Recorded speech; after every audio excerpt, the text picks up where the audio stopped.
द्रौपदी के 5 हैरान कर देने वाले रहस्य। द्रौपदी पंचाल देश के राजा द्रुपद की कन्या थी, इसलिए उन्हें पंचाली भी कहा जाता था।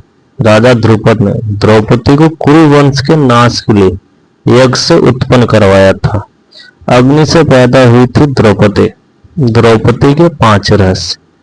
द्रौपदी का और मार्य। पांडवों से विवाह के बाद द्रौपदी को नियमानुसार प्रत्येक पांडव पुत्र के साथ साल भर रहना होता था और वर्ष बीतने के बाद वह दूसरे पांडव पुत्र के साथ पत्नी बनकर जाती थी। लेकिन आपको जानकर हैरानी होगी कि 5 पतियों के बावजूद द्रौपदी कुंवारी ही थी। द्रौपदी को वरदान प्राप्त हुआ था कि जब वह एक पांडु पुत्र से दूसरे पांडु के पुत्र के पास जाएगी तब उसका कर्मांश पुनः लौट जाएगा। इस तरह द्रौपदी का कर्मांश आजीवन भंग नहीं हो पाया।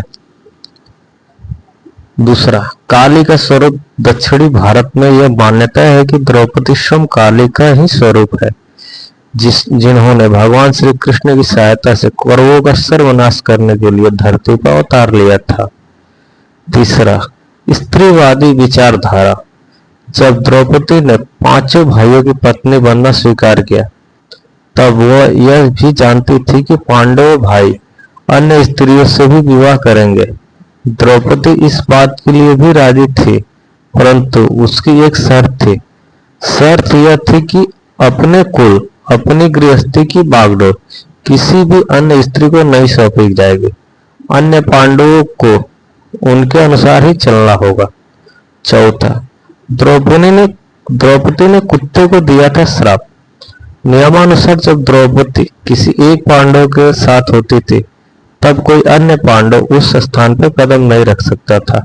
परंतु एक रात जब द्रौपदी और युधिष्ठिर साथ में थे तब वहां एक कुत्ता आ गया। क्रोध के आवेग में द्रौपदी ने कुत्ते को श्राप दे दिया कि वे दिन के उजाले में शारीरिक संबंध स्थापित करेंगे जिसे पूरी दुनिया देखेगी।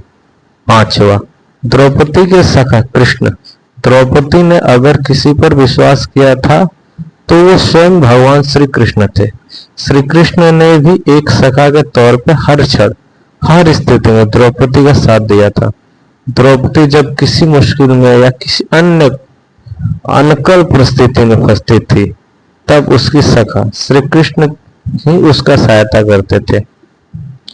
आपको यह पोस्ट कैसी लगी कमेंट करके जरूर बताइए। वीडियो को लाइक, शेयर और ऐसे ही वीडियो देखने के लिए